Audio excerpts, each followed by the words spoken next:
Welcome, everybody. You ever feel like your life is just too complicated? There's too much family drama going on.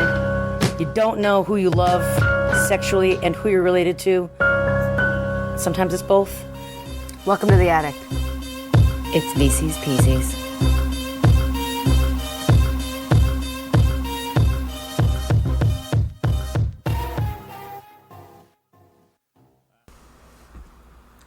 Good morning, good afternoon, good evening.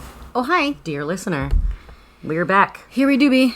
We're back after about an hour, but 2 weeks for you. Yep. How have you been? Did you have a deliciousness? We did. I made some food. It was great. We have eaten. There was cheese, there was pesto, little salami nugs. And now we are celebrating with some sparkling Rosé. rosé. Get it? Oh, yeah. It's been a while. It's been a while since we recorded where one of us didn't have to work. So it's been a while that we've had a few drinks on air. Yeah. It has been. Yeah, because usually I work on Saturday and Sunday, like afternoons into evenings now. So today's a Monday, Whew. which I always have off currently, and which I don't. Kathleen does not. Work an office job. No, what a way to make a living. Give me the book now. First of all, have you seen the step back for this one? Yes. Okay. And I was like, who the fuck this bish? And we're going to find out who this bish is. Yeah, but also Also, that isn't like I did not get that vision. oh, no. I mean, in the step back, because it was more like that there were five young lady women's. Which I didn't even realize until way later that I should have. Okay. Or maybe I... Okay.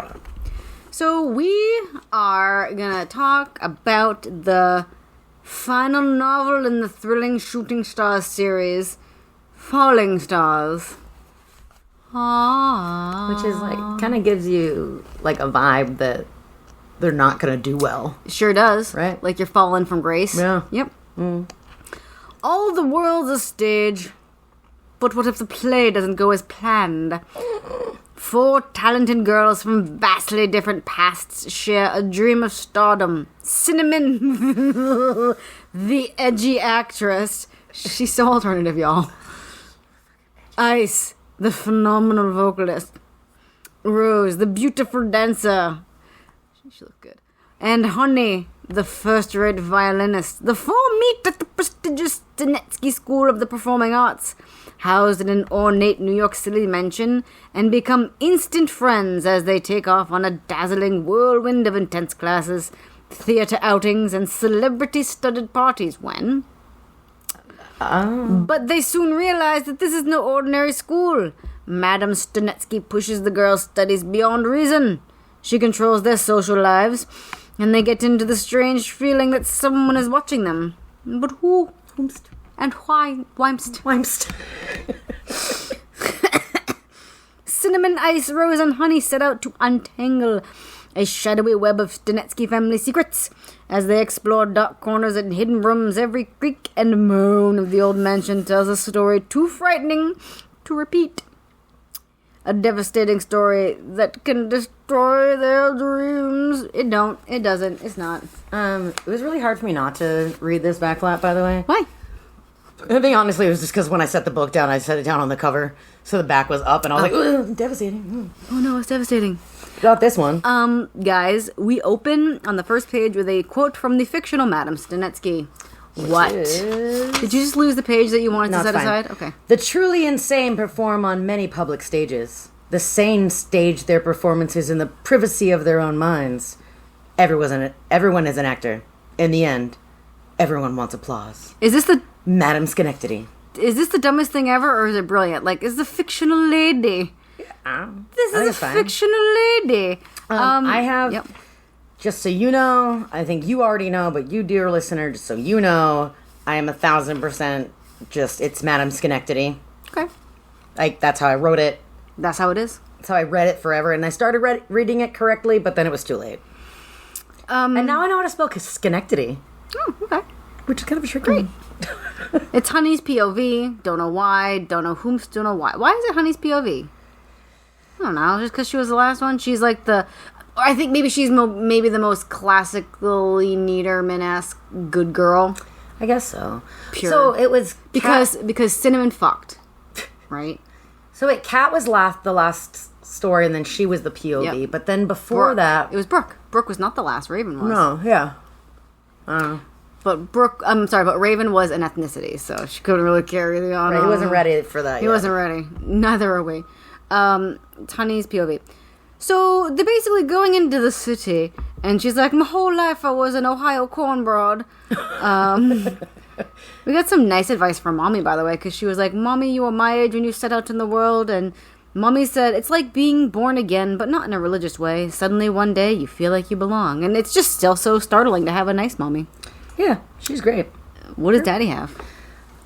He used the money and got a spanking Frankie Dankin new automobile. A luxurious Black, shiny Lincoln Town Car. Woo! And Honey's basically like, it's great now that... Yeah, they're all low-key pumped that Granddad bit it.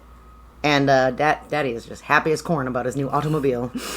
I think Uncle Simon has a flower business.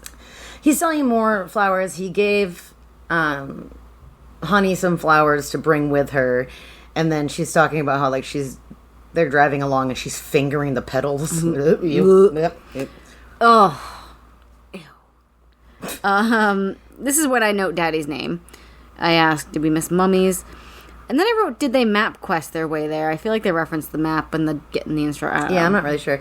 They do get caught in traffic, and like a few times, and they apparently Honey starts playing the violin. I didn't write that down. And there's some applause, but the jury is out whether or not. I'd be very annoyed if someone started playing violin in the middle of traffic. Like, I'm stuck there, and then, like, Now- I want to jam out to my own shit. I don't want someone... Shut the fuck up! Like, what? These grounds really seem to be out of place. It is a ridiculously ornate mansion, the school is. And where the Chuckles would it be? In New York City. It has grounds. It has grounds. It has ground for Uncle Pete's sake. It's got a shapely chimney. It's got a shapely chimney. A lot of security, too. There's, like, a lot of security. It's like, is this... But, like, rude security. There's, like, a through the call button, and Daddy's like, is this the school? And they're like, yeah, fucking yeah. What do you think? Right. Assistant Laura Fairchild's small eyes, small mouth that slices her sunken cheeks. Oh, I have. You have the passage? I have. Oh. A notated passage description, page 17. Her dark brown hair looked shorter, trimmed about mid-ear. She wore a navy blue suit and a white blouse with blue trim around its collar. Her eyeglasses hung around her neck on a thin gold chain, the frames decorated with tiny jewels. I hadn't taken much note of her when we had gone to the audition. I had been too nervous to look at anything long or remember anything. Now when I looked at her, I thought Laura Fairchild's eyes were too small for her long, rather thin and bony face. She had a small mouth as well, but when she smiled, or really more like grimaced, those lips suddenly became very elastic, slicing into her sunken cheeks and opening themselves just enough to reveal her diminutive teeth. They're so tiny, y'all. She wore a beautiful cameo on her suit jacket, just above her nearly non-existent bosom. Womp womp. Oofa! Hello, she said, jerking out her right hand, almost as if she was going to stab Daddy with her long, thin fingernails and sharp nails. Fingers and sharp nails, not fingernails and sharp nails. Anyways, that's her. Laura She has Fairchild. corpse cold fingers. Corpse cold. Fucking A, they're late. Yep. Fuck. We don't have time for this, says Fuck. Laura Fairchild. Laura. Everyone is here, says Madame Pointy slash. Okay, so her bed, she got a 4-poster bed, obviously. There's no mention of the marshmallowy status of the carpet. We're left not knowing. I know. Also, a lot of fire escape talk, perhaps foreshadowing. How could you have guessed? Homestead, a computer notebook for the modern times. But Laura Fairchild says, email is so impersonal. Letters are better. I agree. Madam Stenetsky gives no shits about parents. Mommy's name is Sophia. Yeah, because they were like, well, don't we get to meet her? And Laura's like, she's not gonna fucking meet you. Who are you? And you're nobody. Yeah, it was really funny. Honey comments that Mommy, like Eskimos, is not very familiar with modern technology. What kind of a friggin' what in the what? What a weird analogy. Like Eskimos are. They don't do technology. Inuits, by the way. Yeah. Cashwad. She gets Cashwad. Upon goodbye time, Honey feels like her heart is a clump of mud. Disgusting. But Lord Fairchild, by the way, is just like, no, like, you have no minutes. It's 35 minutes. You've got to be in that next room. And then, like, her parents stay and help her unpack for a little bit. Like, this is a very stretched out 35 minutes. P.S. Because that's not all that happens in the 35 quote-unquote minutes. Okay. So, a boy enters the scene. Ripe, corn yellow hair down to his shoulders, narrow nose, cheekbones, round cleft chin. I wrote down, I hope Tia notes his outfit because that is too much typing. His lips had a somewhat orange tint. He wore a light brown athletic shirt with the words "Go Beethoven" written in bold letters and a piano keyboard in coal black and milk white beneath them. The shirt hung loosely over the waist of his very battered jeans, which had rips at the knees. His rather large feet were in dark brown Air Jordans with his sweat socks bundled loosely around his ankles. Bundled? When he brushed back the strands of his hair from his left ear, I saw a diamond stud in his lobe. But also, like, was he wearing high-water pants? How did she see his socks? Were they Jinkos? High-water Jinkos? Yeah, I think they were high-water Jinkos. Okay. So Stephen ADHD is across the hall. He's very frenetic, hyperactive. He can't stop moving all the time. He comes from vending machine wealth. I didn't even. But, Siki Siki Poo Poo Poo. Stephen's brother listens to the music of NSYNC and Ricky Martin. Love it. A modern reference. Yeah, where we can find a time. Find a time. We can find a time. Cinnamon is playing in the costumes with another thespian. She dyed her hair, I guess? Okay, thank you, because I wrote that this book says she has coal black hair, but on the cover of Cinnamon, she has red hair. Yeah, and they talk about how she has red hair. So I don't even know. She's got she dyed her hair black and is wearing the new Niederman trend white lipstick.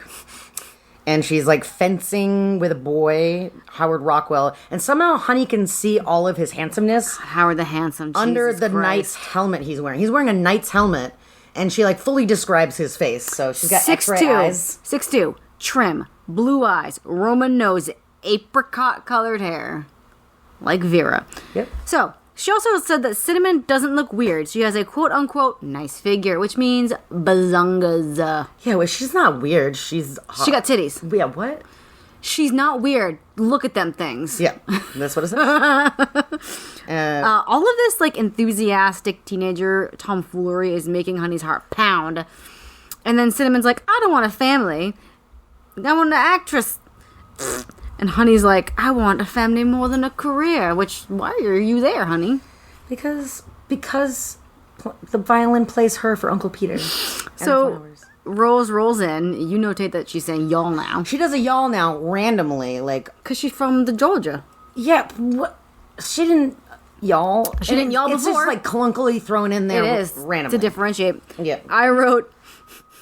Oh God. And Ice is also on this floor. And then you wrote down, and also Ice. Yeah, Ice is there. She doesn't Because really they're get all like hanging out, like the five of them. Yeah, everyone but Ice. Four. Yeah, Five of them. Yeah, or There's just like 2 boys and 3 and that's what girls. I'm just like. This is way longer than 35 minutes. Like, it's such a long time. And then they're just like, oh, there's a girl named Ice. We should go down to the assembly. Let's go have Ice defrost. Yeah, there's instant backstory sharing. Boys come over and there's like so much fucking wacky teendom. And they say, let's go help Ice defrost. And then we hear like the rules, like Madam Stenetsky wants to give the rules. everyone the old tatter treatment. So there's no demerits. You fuck up, one and done. You're done. No transgressions. Also, there's like, there were supposed to be a dozen students. There were 6. Okay, I was like, are these just this fucking 6 students? Like, what is this? like I know that at Someone least said one dozen. point someone said that there's only a dozen students accepted out of hundreds, Okay. and there are only 6 of them. So It's an off apparently, year. no one else is talented, or we were lied to. By the by, Mrs. Churchwell is the cook. Is that a repeat name? I think so. Okay, great. Don't fucking touch her dishes. No, never. Madame Stenetsky frowns upon shows of wealth, But this school, though. Yeah. Austerity and wealth are different, I think.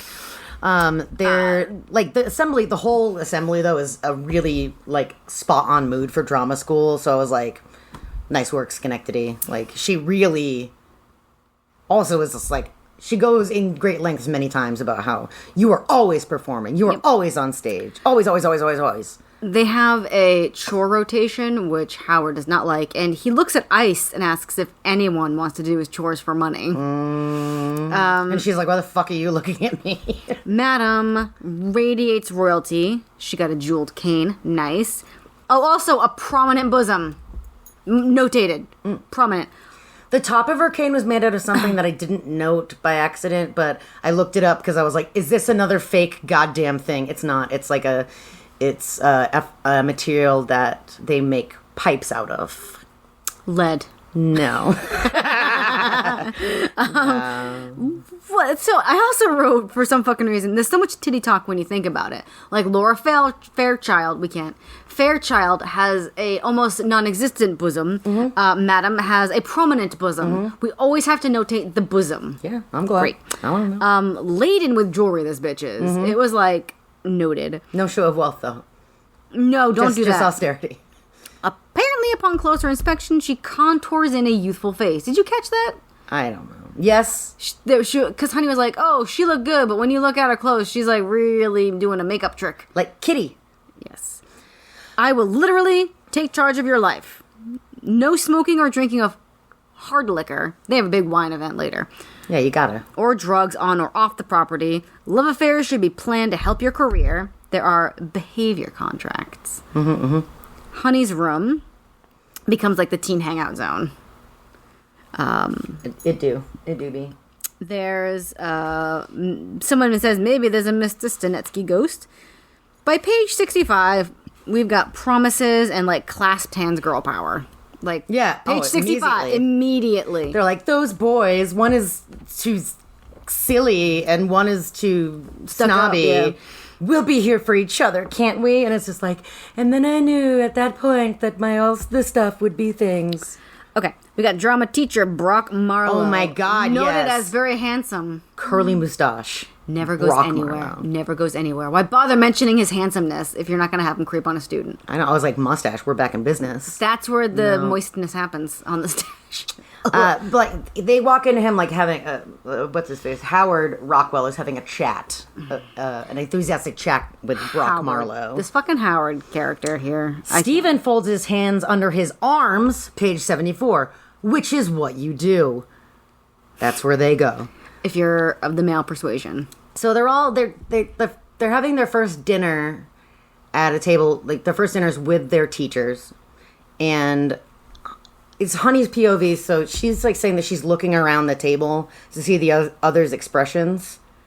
But she can't fucking do that if they're all sitting on the same side of the table. That bugged me. You can't look around people's heads. She could have say side to side needs. Like she leaned way forward and look, there's 6 of them on one side of the table. Just saying. I'm gonna, before you start in, because you notated more of the teachers. Here's what I'm gonna say to preface this. All male teachers, by the way, which I thought was interesting.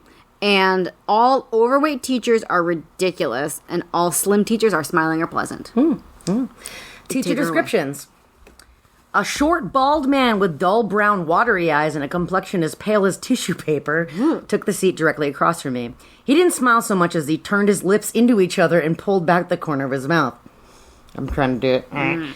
He was plump, a little barrel-chested, with a necklace of fat hanging at the sides of his throat. His ears were far too large for his head. Oh, sick burn. They looked tacked on at the last minute, mistakenly taken from someone else's assigned features. That is, Angus Masters, speech instructor. Next we go. Right behind him came a far younger-looking, tall, slender man with hair as black as ices, but not Cinnamon's. We never note her hair color again in the entire book, by the way. Racist. Styled with a soft wave from his forehead back. He had bright hazel eyes with specks of green and a thin, straight nose above a very soft-looking lips. Unlike the bald man, he wore a pleasant smile. Oh. This is Cameron Demetrius, dance instructor. A very fat, robust man with thinning dark gray hair but heavy sideburns and a bulbous nose with a patch of redness over each nostril marched in firmly, nearly knocking into his chair with his stomach. He had very thick lips and large dark brown eyes. This is Alfred Littleton, vocal instructor. So a patch of redness over each nostril is very interesting to me, thinking of. Like it's just the... Like he's got a runny nose and he wipes it all the time? I don't know. But it's like not the middle of the nose. It's just over each nostril. I don't know. And then a rather stern-looking man, about 6 feet tall, with long, thick pecan brown hair. He kept his lips tight, drawing a slash across his angular face. Leonard Bergman, instrumental and piano teacher. So we don't actually know what his build is. Okay. But he isn't pleasant and smiling, though. So we know he's a fatty. I don't think so. By the by, Howard is pissed that Rose didn't audition. FYI. Oh my god, he's so pissed. He's so pissed. And then there's like a suggestion that Edmund was having ulterior motives with Rose, and it leads to questions of like how long he may look at her. Did he give her a lingering handshake after dinner? Yeah, there's a lot of speculation about him fancying her. Elderberry wine for the bingo card, page 78. Now, my query about the bingo card is all... I mean, because I feel like we've had blackberry wine. So should it just say a berry wine or a fruit wine? Yes. Okay, great. Yes. Like elderberry, yes. I would say like one that's not just like a wine. Yes, it seems to... There has to be like something a concocted wine. Yes. Like it sounds like a very like in the basement of your home wine. So I think after the dinner, the gals go back to do a fucking, I don't know... They're evenly split between virgins and fallen women. There's a shadow in the window when Honey gets ready for bed. And then she was like... Honey and Ice are the virgins. Yes. Cinnamon and Rose are the... Hoes? Rose hoes. They did unstufffuckins. And then she's like, Honey, it's like... I could always hear the chirpers chirping on the farm, but... The walls were so thick here, it was silent in New York City where I was sleeping. And I was like, okay, okay, now.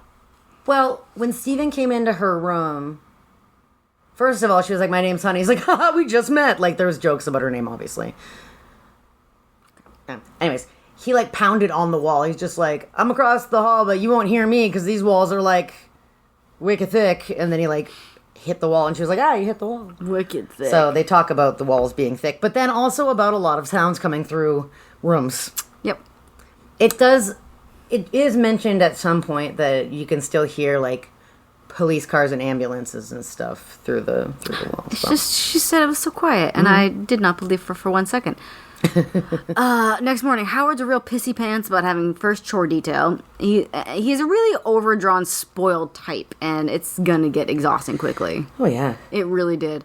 By the by, neither of us noted this, but like there was a whole fladangle about like, all right, instead of doing chore detail, everyone clean up after yourself. Yeah, right, hands in. Like it was so. It went on for like a paragraph or two about this, and then never brought up again. Rose also saw a window shadow too, and there was no moon last night. You didn't mention that Honey saw one. So when Honey's trying to sleep and stuff, she's like, did I see like a peeping shadow or something? And then Rose saw it too, and they're like, it must have been like some sort of reflection off of something off the moonlight. Like, there was no moon! There you go. Music lesson? No, noted the house may hold a secret. Yeah, so we have an anthropomorphic house for the bingo card. Honey reminds Madame of her long-lost daughter. Yeah, Madame Schenectady stops by at the end. Like, the first music lesson goes well. Madame Schenectady is, like, at the end to be like, Honey, you remind me of my late daughter, and I could tell you're a virgin. It was... Honey's so innocent, y'all. It was weird. Madam, don't lose your virginity for a long while yet. It gives you an edge. Fucking A. And then Honey tells the gals what Madam says, and Cinnamon is, like, appropriately disgusted, which I love. She was like, that is fucked up. Yeah. Fuck this lady. And also, like, how am I supposed to feel about that? Yeah. What does she mean by that? They go traipsing over the yards, and they notice a heavily barred door and windows at the rear of the mansion. Yeah, it was weird. And then arms crossed over chest, page 106. You gotta keep them on lockdown. Yeah, duh. They're locked in. Oh my god, Kathleen. I'm trying. We're pouring, and we can't talk and pour. This Because no, I already spilled. you did. We'll make sure that do not happens. You good? Thank God. Katie. I don't have a napkin. I'm gonna get one. Okay, great. Edit Yeah. this out. They don't need to know we might get a divorce. Okay. They're locked in. Why did I write sangria nom nom? I don't know, because they probably fucking drank some. They think they did. And I was like maybe their very first night excited was about it, Okay, so yeah. They had like a fancy wine event. something about their schooling also includes like Learning about culture. So they have like famous chefs or really well-known chefs come in and Yes, he did a talk wine. about how they're doing food. It's not that yet. Okay. So I think the first one's like Mexican food, and Or so they have Spanish. sangria. Yeah, they have So sangria. they have sangria with it. Great. I'm glad that we all got caught up. You have mail. Someone has a you have mail. We hit the ascot part. And ascot leavens. Yeah, so Rose finds an ascot left behind on her fire escape, and they think maybe it was left by Edmund because it smells like his cologne. Someone says maybe it blew out from another window. Sure. It blew out a window. Yeah. Down a floor. Like, Who knows? okay. There was a weird bit about light from above that turns off. What was this architecture? I don't know. I don't know how light spills straight down like that. Thank you. Yeah, I don't know. There's a next day. Honey hears someone above her and doesn't investigate. And there's like a dusty costume room. After they talk about the finding the ascot, the girls all decide that they're gonna sleep under her window or stay Yeah. under Rose's window the next night to try to catch whomsoever it is. And then yes, she hears noises above her heads and goes to the third floor to investigate. So when Honey comes upon Cinnamon and Howard playing around, they mentioned that they had gone to the costume room to get Yeah, the third floor is costume Costumes. storage. But like I thought this was a room, but apparently it is like the only room on that floor, and like But then it's also- huge. It's the entire It's the length of the house, Yeah. a la Foxworth Hall, but also with a room of a door of some Yes. type. A room of door. a hidden door that opened to another door. I did not tracking this at all. Yeah, there's like a hidden door. You open it, and then there's another Immediately door another- with like That- a key in the door. That is also something Niederman does. A door to another door. Like it didn't make like it was just a door to a door. It didn't seem like there was anything like Any purpose in this first room. Yeah, well, there wasn't like a room in between. It was just like you open a door and there's a door. Like an Alice in Wonderland. What kind of nonsense is this? But before she can investigate second small door, There's mandolin music. Dracula's daughter bursts in and makes her yeet out of there. Laura Fairchild. Why can't I say Fairchild? Laura Fairchild. Laura! Shows up and she's like, "What are you doing?" And she's like, Looking "I for costumes." I was looking at costumes. So you can't be in here." I wanted to tell you because you don't know. I'm sure. I don't know if dear listener knows. One of you might. Part of your brain. Anyways, Dracula's Daughter is a song that Colin Malloy of the Decemberists wrote, and he calls it the worst song he's ever written, and it's like a joke. Okay. So it was really funny to see Dracula's Daughter. Okay. And it has one verse, and it's just like, Dracula's daughter's daughter's got it bad. And he abandoned it, but he jokes about it. So nice. I was hearing that little ditty in my head. There's a group dance. They have to do a group dance class, by the way. Yeah, everyone has to take the classes of everything. To be well-rounded. Yeah. But it's noted at the group dance class, Rose really has a great figure and moved it in gravity-defying ways. The boobs stay up. Titties. Edmund peers in at the lesson. Oh. Oh my god. Honey almost sleeps through this very important French dinner shebang. Yes, here we do be. Stephen is slugging back the wine as opposed to tasting. And Madame is wicked pissed that Honey was unkempt at dinner. Like, she wakes up, she had like lipstick on and didn't realize it was smeared. And I guess during dinner, like, Cinnamon's like touching her face, being like, and she's like, what? So she's like, why do you look like this? And she's like, I'm sorry, I fell. She's like, I don't want to hear it. Even though I asked you a question, do not answer me. Fucking mess. So, time for a stakeout. Heart thoughts. How very on brand. I don't recall. They were talking about like how they like only one of them had a sleepover before because of course all these girls. Okay, all right, yeah. And so I it's think, coming back. It's coming back. I think it was In my Rose heart had one thoughts. one time, and she was talking about how like her and these other girls like gossip. Oh my God, At the yes. sleepover, and like one of her friends called, like there was a difference between like thoughts and like heart thoughts, and heart thoughts are more like feelings, but heart thoughts is very on brand for a VC book. Yeah. Yep. The shadow comes back, and Cinnamon just fucking charges after it. But apparently they somehow they don't get a good look at this. It goes into the landing forbidden zone. No, but I mean, like, they're there by the window. There's someone on the landing. Cinnamon whips up the window, and all she sees is a fleeing foot up a ladder. Yep. They're very fast. That makes zero sense. They're very... All they notice is that there's like a maybe like a barefooted small ladyfoot. It's small barefoot. Cinnamon accuses Laura Fairchild. And they are going back to their room or something. Howard comes out, and he's like, what are you guys doing? And they were like, nothing. And then Honey was just like, Howard, your barn door's open, and the cow's about to leave. His fly was down, or his like boxers were open or something. Really funny. Let's see. Evan is going to ask Jeeves about the Stenetsky family. He'd sure do be. Rose immediately loses whatever she printed. She also can't get 1 second free to see Barry. She is like got blue clit over the situation. So, yes, what Jeeves told Evan about. There's some papers about the supposed suicide, and she's reading that of Mr. Stenetsky. Yes, of Mr. And she forgets the papers in the dining room, like, after showing some of them. And then, like, they're just kind of, like, waiting for they try to hustle back to find them, but they're gone in between classes.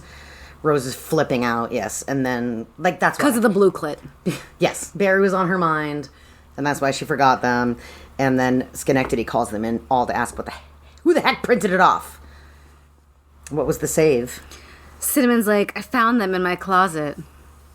Like, people clean these rooms, and she's like, I guess not well enough. I wouldn't have even noticed if I hadn't dropped a dress. She acts so good, y'all. They're like, oh my God, maybe she will be a famous actress. Also, girls are missing clothes. Rose is missing a skirt and blouse. Ice is missing a sweater. But they're like, I thought maybe that I didn't bring them, but now that both of us thought that we didn't bring things, clearly we brought them and they are missing. Slipped right in here is the little factoid that apparently Evan once accessed the Pentagon system. Okay. That's how good he is at computer, y'all. So computer, y'all. So I'm wondering if things are missing, and I was like, did Madame Schenectady's daughter not die? Did she lock her up instead because she wasn't talented enough and therefore too embarrassing to continue to exist? Who knows? Thinking. And then they have a busy weekend of artsiness. Rose sets up a rendezvous during a museum trip. Barry. Per Rose, Barry looks so much more mature, and I know you love that. Yeah, we haven't seen each other in 4 hours, and now he's a grown man. She tells Laura Fairchild, who did it, that she's like, I gotta go about women's issues, gotta go to the bathroom. And then she decides to pretend to get lost so she can fucking make out and diddle fingies. Yeah, so she goes away, does some makings out. Laura Fairchild gets like super impatient, breaks off from them, tries to find Rose, and she's like, I looked in all the bathrooms, and she's like, well, I came out of the bathroom, I got turned around. I was trying to find you, and then I found people.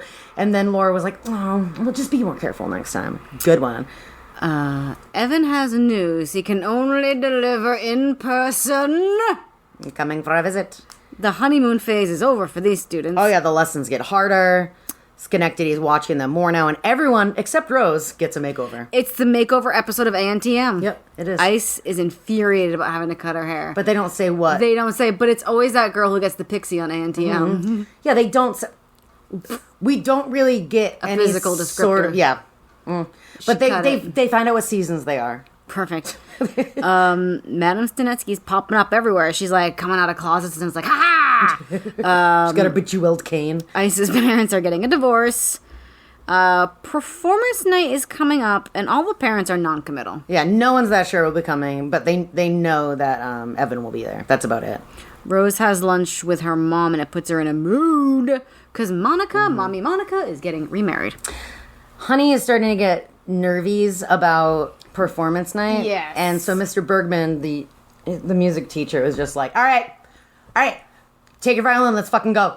And she's like, what? And he like takes her out to the sidewalk. He's like, open your piano case. Open up that violin case. Fucking play. And she was like, what? He's like, fucking play. And then she does, and then she like gets over her nerves. And he's like, see, next time you feel like this, I'm going to send you on the street. And she's like, I made $7. Woo. There was another hands in vow time. I don't remember about what. But then there's like boy time at the zoo. Yeah, And Barry comes to visit. This is before that. No, yeah. It was Barry. Yeah, Barry and his friend. Sorry. Yeah, come to visit before performance night. The Sunday before performance night. And he brings 3 of his college pals. And Honey's like, but my boy. And everyone's like, we're just having a hangout. You're not married. You're not married. The friends' names. There's basketball boy, a.k.a. Hoop. I don't know what you... I actually wrote them's names, though. Larry Martin, Ruby Coteen, and I'm like, Kotex, and Tony Gibson. Okay.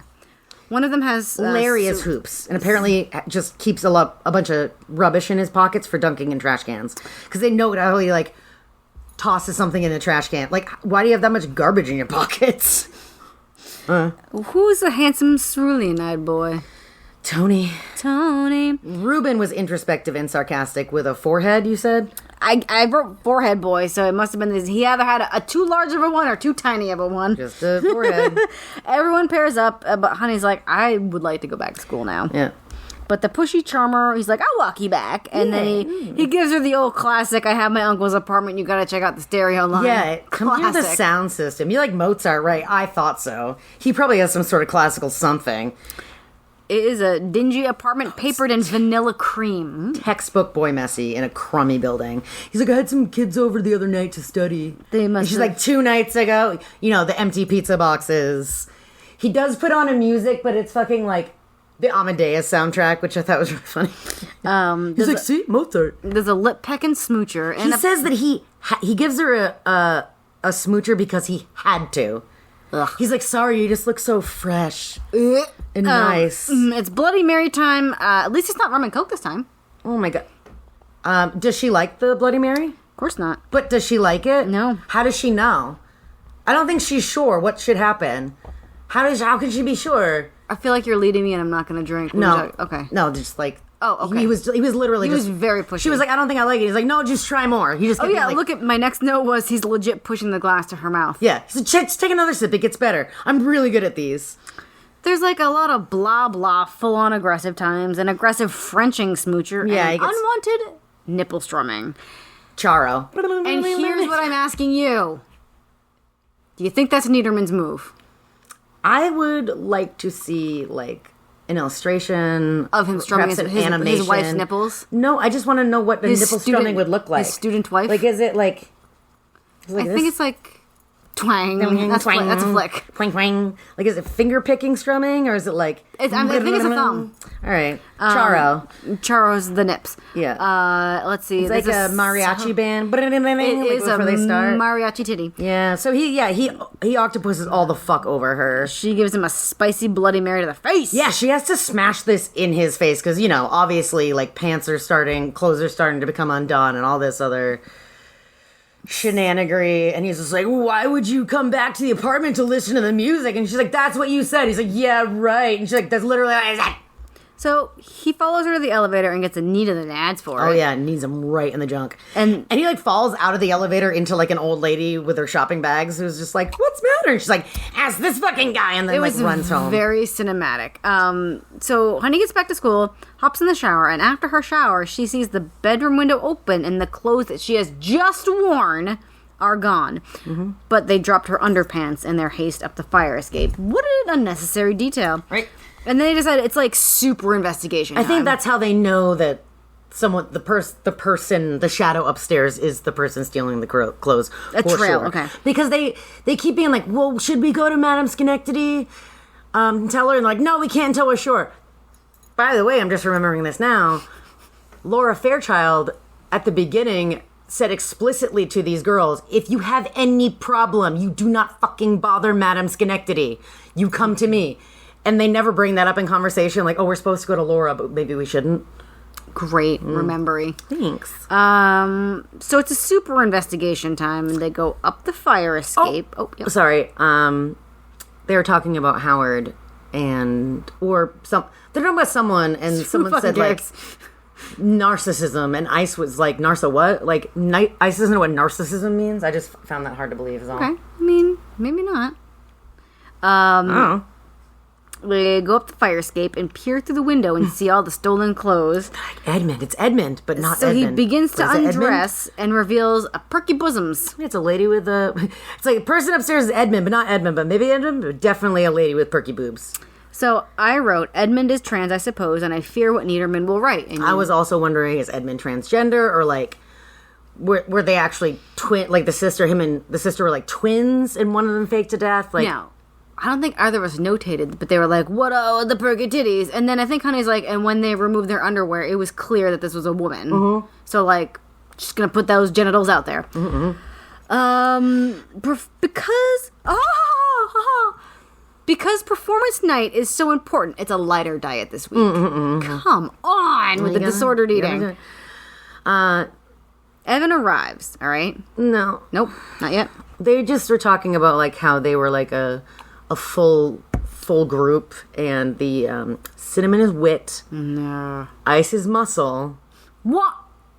Rose is the pretty face, and Honey is the conscience. Like, the pretty face, like, it doesn't matter if you have a personality, or you don't bring anything except for that. But yeah, wit, muscle, pretty face, and conscience. And I'm going to say, has Ice ever demonstrated any physicality with regard to muscle? No, they just mean, like, you know, because she's cold as ass, she hard. Like, she's the one who's just, like, doing the clapbacks and stuff. Like, you can be verbal muscle, right? Sure, I guess, but it's also a little bit racist to say, like, the person of color is the muscle. Is the bully. Is the hard one. Yes. Yeah. So Evan arrives, and I, the reader, I need to know. I need to know, all right? Even though I'm pretty sure that I know what he knows. I didn't 100%, you know. There's another mention of children after 40 due to career, per Madam. Mm-hmm. There were Madam had 2 birthins, but after the age of 14, no mentions of her daughter, Gerta. She was committed at age 14, just before Marshall's death. A clinic for mentally disturbed children. Yep.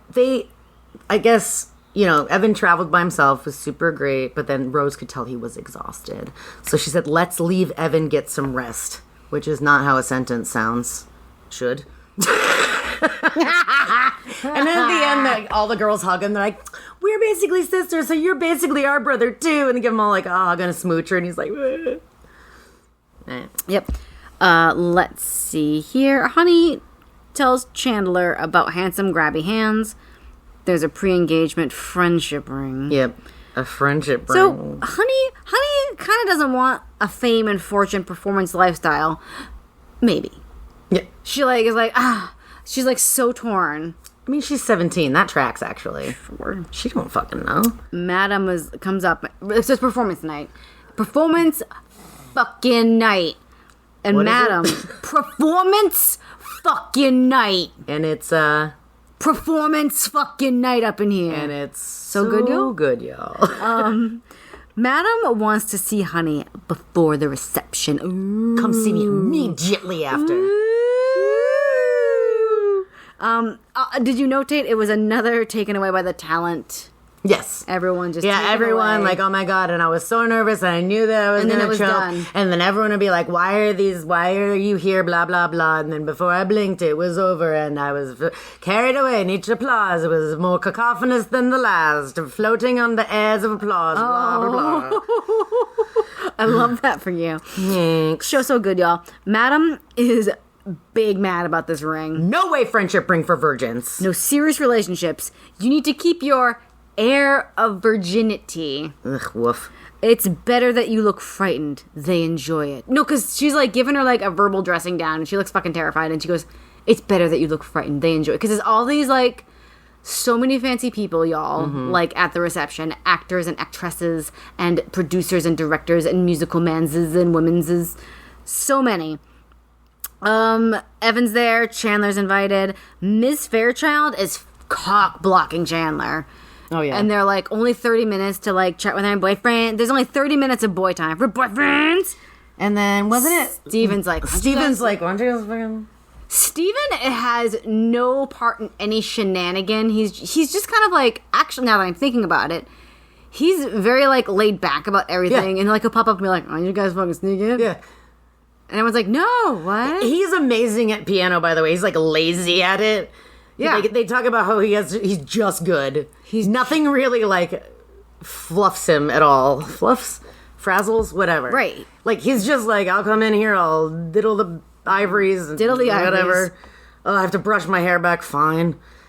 But yeah, he's just like, why are you mad that they're leaving? Why don't they just fucking climb up the fire escape? Again, guys, am I right? You guys, he's not supposed to, and he's just like, well, fucking... Just fucking sneak in. I guess you guys could just sneak in if you don't. Don't be fucking loud and idiot. Like, so don't make a production of it, dumbasses. I know, right? So when Honey opens her window for Chandler, phrasing, she is doused in warmth that cupped my breasts and wet my lips with anticipation. I don't like that. And they, there's nipple strumming, which I wrote to myself, is this Niederman's only move. I guess so. And they have a what?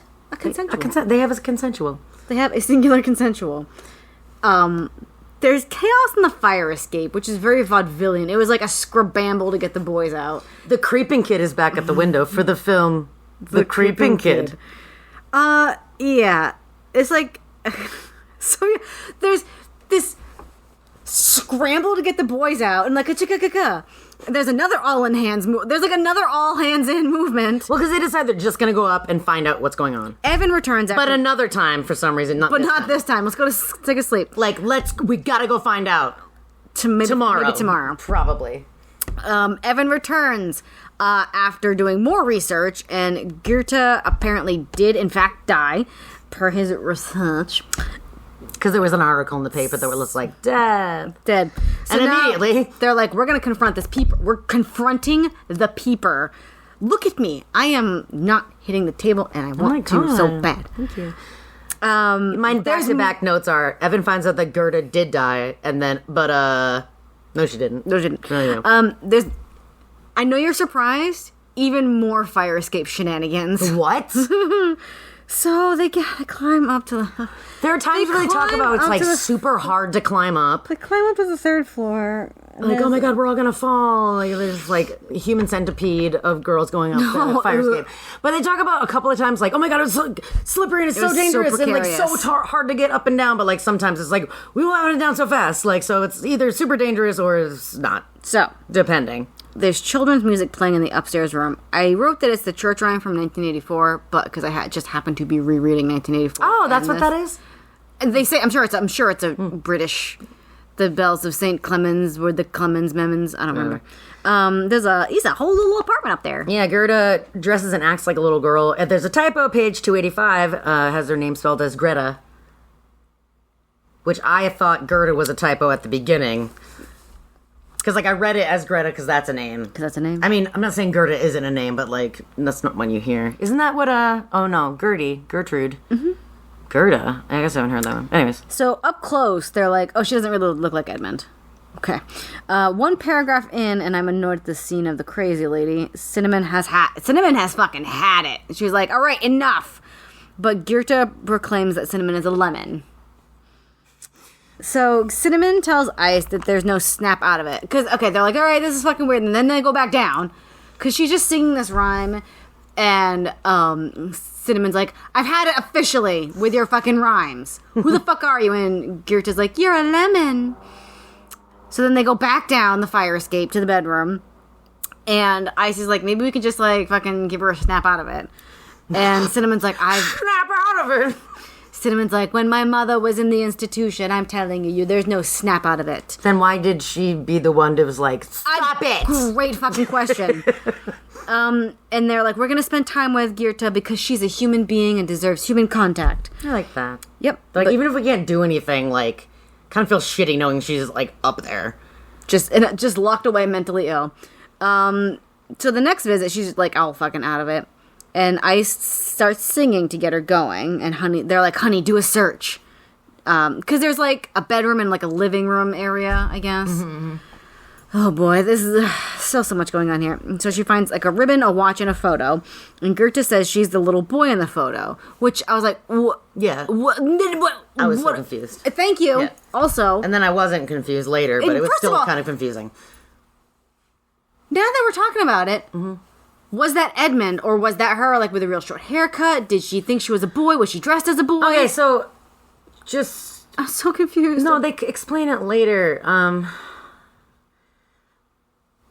Okay, so to deal with her trauma... All right, we'll just go into it. Yeah. Okay, so anyway, so she says she's a little bit. We'll just keep going. There is a fucking scramble panic as Laura Fairchild is at the door. Another shenanigan on the fire escape. So they overhear Laura saying, like, you need to shut the fuck up and go to bed or you'll get a head shaven. Mm-hmm. You don't want me to have to do that again now, do you? So Gerda wears wigs. Yeah, she wears wigs and costumes. The best wigs. The best wigs. She gets to do dress up from the costume room that is through her door. Multiple doors. And I have questions about that, too. Yeah? What do you mean? Did she get them, or I think she's provided them? No. About, like, when they come up a couple different times. What do you mean? They get into a room 2 different ways. Yes, no? Yes. I think her bedroom, quote unquote, has the window, and they can go through another door to the living area. Like, living room. And then through that door is the extra super double door. But how else do you get into her bedroom? That's a great fucking question. Yeah. Okay, I don't know. Anyways. Sketch me a schematic. So the window is locked. I don't know. I stopped kind of doing notes. I just got so scramble-dambled. It was. Yeah. Howard catches them streaked in dirt, and Cinnamon Bone says she'll do a lie involving Honey, and Honey's all like, oh, I can't do that. Can't do a lie. And then Howard takes her for, like, a sketchy walk for the truth. Because Cinnamon's like... Okay, so she like, here's the tea. She's got, like, she's seeing someone behind Chandler's back. It's on the DL. Keep it real. Because I guess Cinnamon was the only... No, sorry, Honey... Jesus God. Honey was the only one who was dirty, who, like, had the streaks. I don't fucking know. So that's why it had to be her that went to the fire escape. I don't know. So she lied and said she was meeting some boy. Yeah, and he's so like, let's go walk and talk, my gal. And then it's a long time of, like, just relaxed and groovy. And then he's like, check this thing out. And they go, like, check something out. And he's like, now what I'm really here for is the truth. Okay. Like, he didn't bite it. So for sure, he's like, well, we need to for sure go back up to the 3rd floor. Through Madam's private quarters. See, I thought that's how they got... I thought they went through the costume room that time, by the way.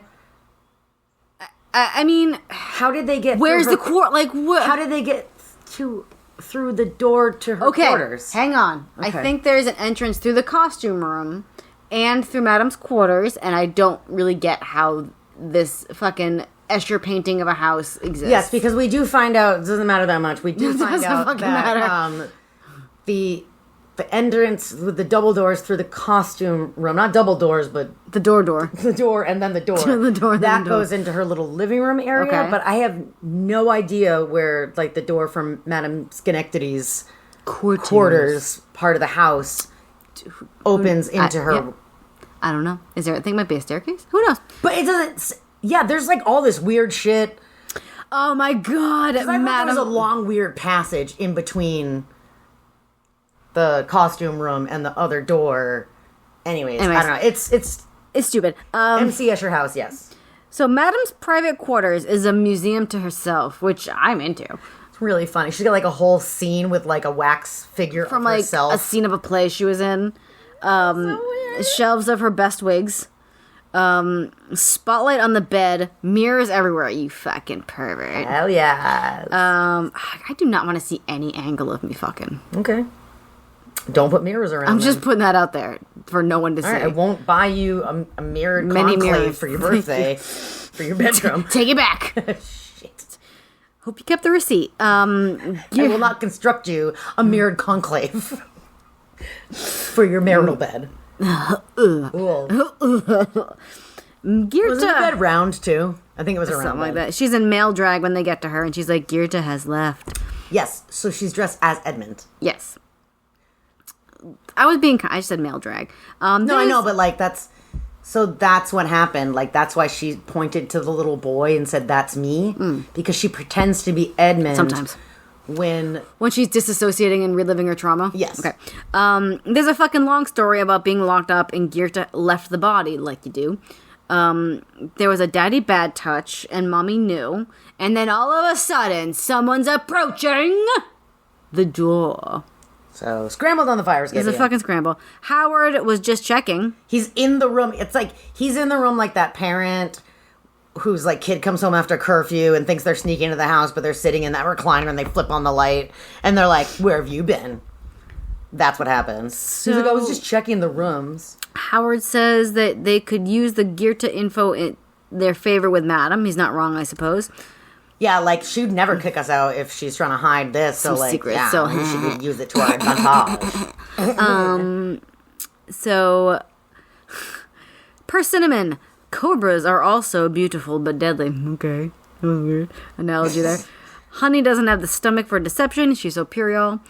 Madam chews out the kiddos for being distracted, but blames romances. And now we have a second performance night approaching. No leaving. Let's fucking focus, kiddos. No leaving and no guests for 3 weeks. No dicks, ladies. Nothing. No dicks. Well, because with all this information and stuff, they're, like, kind of being shitty at their lessons, because they're like, like that. They don't know when the other Howard shoe is going to drop. Howard brought Howard up there. Right? Howard demands to go up that night, but Goethe's gone, girl. And then she's back 1 page later. Like, they were like, while they're still up there. Yeah.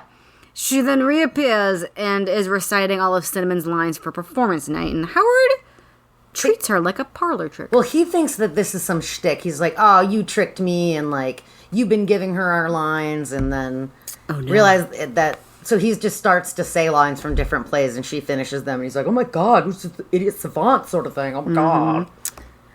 He accidentally calls her Goethe Berta, which she do not like, which I think Daddy called her during Bad Touch Times. Goethe Berta. The parents are finally trying to make it for performance night, except for Rose's mom, who elopes.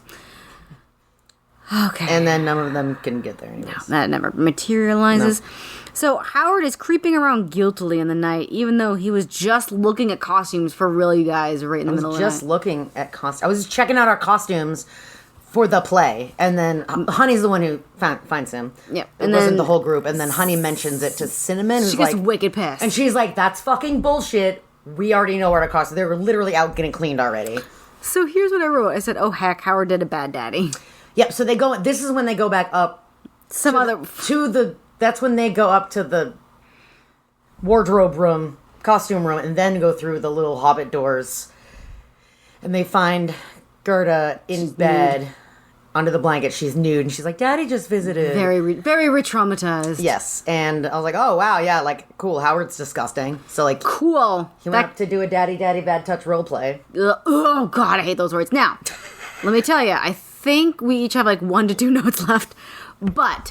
There's more... Because there's like 10 pages left after this. But there's so much, like... filler of, like... So, okay. I thought, like, it was just, like, alluding to this thing. Cinnamon had a plan. I immediately knew what the plan was going to be. I immediately knew. Don't fucking spoiler okay. it. I just wrote there's a new scheme afoot. Yeah. And now no parents can come. Yeah. Okay. Not because of the scheme, though. Not because... Just because.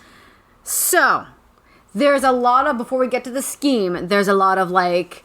And I turned to this Rose, I looked at her and said, you will go far, and she was going to go far for her daddy, because of singing and jazz. And she stood on the wings and did a song of the sings. And then Rose was so many beautiful. I knew for trueness and the wings of the stage. It goes on like that. No. Am I wrong? No. It's just like a lot of filler like that. Very, very like epilogue-esque. Flowery, like... Epilogue-esque. But also, supposed, I'm assuming that they're trying to, like, build the tension that was not built at all. Because it was like, we knew and nodded across the nod of the signal to make, and was up to the, gone, and then she would be back. Like, when Rose went out, that was Cinnamon's cue. That was so cute. To go leave, to do what she needed to do. Yes. And trying to say, like, you can't set a scene... if you're not going to say what people are doing. You're not saying, like, she was then going to do a sneak around. You know? Did you absolutely know what was going to happen? They were obviously going to bring Goethe down. Yeah. So that's what they did. That's what they did. They swap Cinnamon and Goethe, And instead of Cinnamon doing her role in the duet with Howard, it was Othello. They did a switcheroo and stuck her on the stage, and she did it because she knows so the Howard lines. did his lines. Gerda did the lines that Spinneman was supposed to do, and then Howard just screams like, "Madam Stenetsky!" and then I drop the curtain. Scene. Oh, it's the person I sexually assaulted. Oh. But immediately he's like, when they're all like they're all in Madam's office, right? Whatever the fuck. Well, like, so I think she goes on stage. She's like, we're still working out some bugs. See you guys in the refreshments. I'll be right back. They're all called there. Steven's like, what the fuck is going on? He has no fucking idea. This is great. And also, like, kind of doesn't care. He's like, I don't care. Fuck do I care? Okay.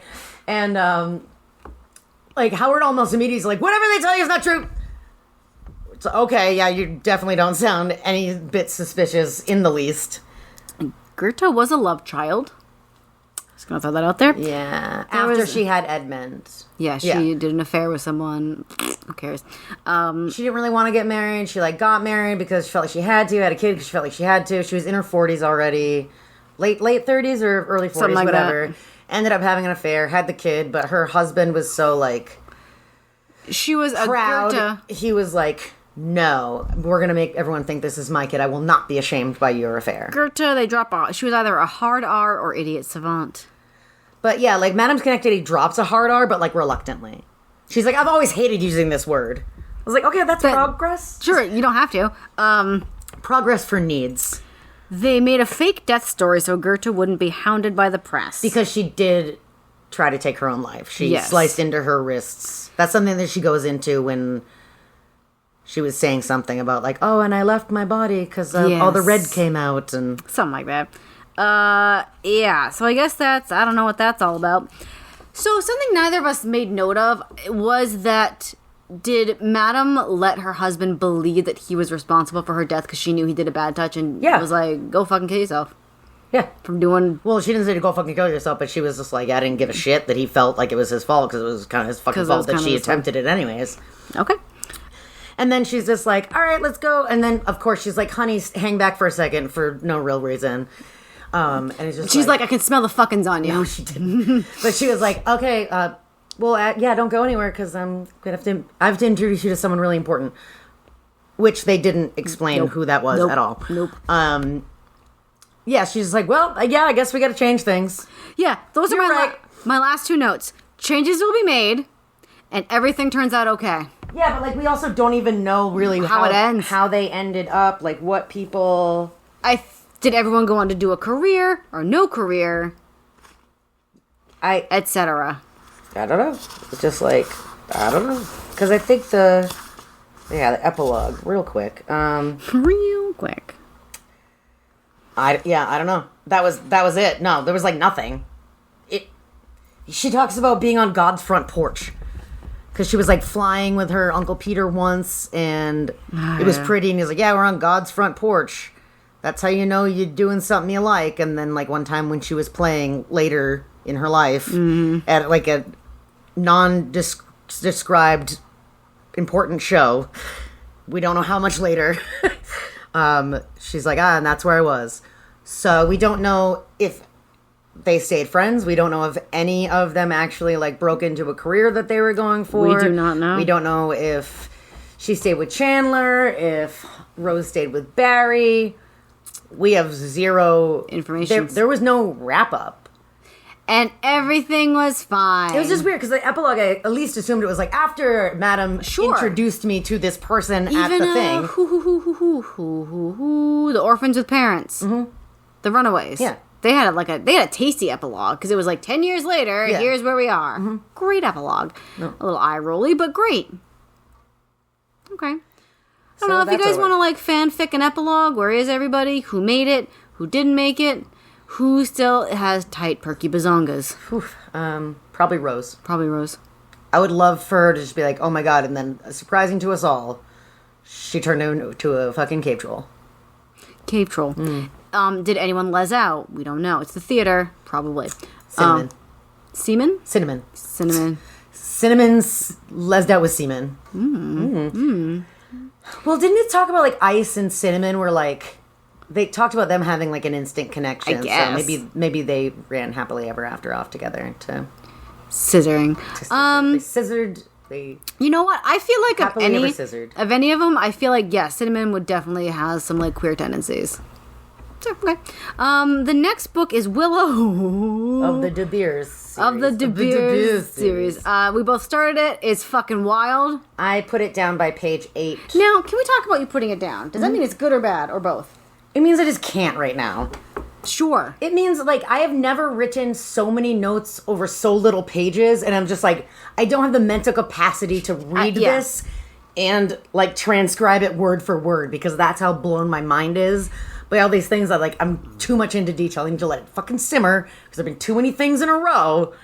That you felt the need to write down so you don't forget. It's been 1 week and a day since because I picked it up right after we finished. I finished Shooting Stars last Sunday, or Falling Stars rather. Yep.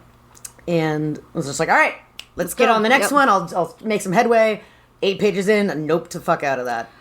Now, this is a very interesting thought process. When he goes from a small boy / like grand finale, getting into like a 4 to 5 booker is always very different, because I really like write a lot down when we do the small boys, because I want to make sure we have enough content. Mm-hmm. But then it's like, oh man, it's the overdrawnness of it all, and the extraness of it all, and that's just better. I like the 4 to 5 book series way more than the small boys, because, there's no room for ridiculousness in the small boys. No, there's. Oh yes, I was like, I thought you were gonna say there's no room for ridiculous. I was like, there's plenty of room. Yeah, we don't have those like really like chunky bits, unnecessary bits about people that don't get to be fleshed out. Like just don't mention that much about a person. Don't give them. I don't know.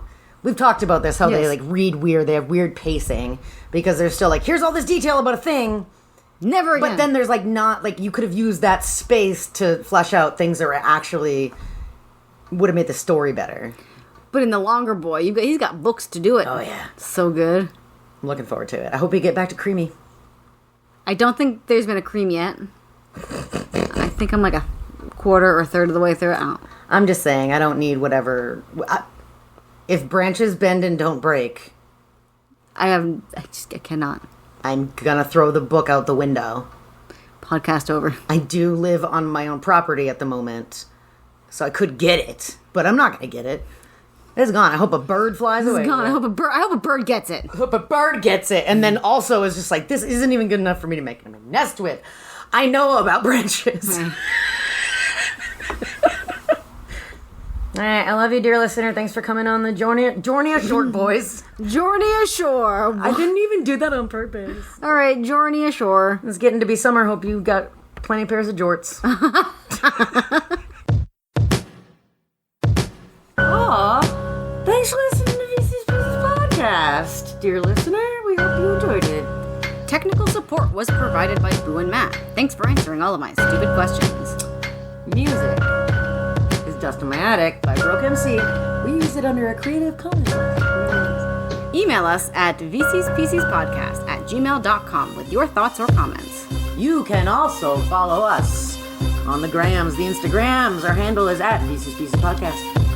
New episodes are released every other Friday to give you time to read along. In the meantime, find your talent, forget your family drama. Oh, please make sure you bend and don't break. I'm broken. You done did? I just can't believe you made me say that. Yeah.